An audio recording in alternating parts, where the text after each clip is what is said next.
ناظرین، ماہ محرم جہاں ایک طرف اسلامی تقویم کی اولین کڑی ہے، وہاں عظمت و فضیلت اور تقدس کے باب میں روز اول سے نمایاں مقام کا حامل ہے۔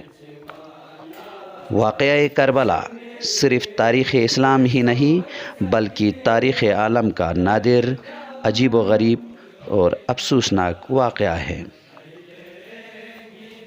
واقعہ کربلا حریت فکر، نفاذ عدل اور انسان کے بنیادی حقوق کی بحالی کی ایک عظیم الشان دستاویز ہے۔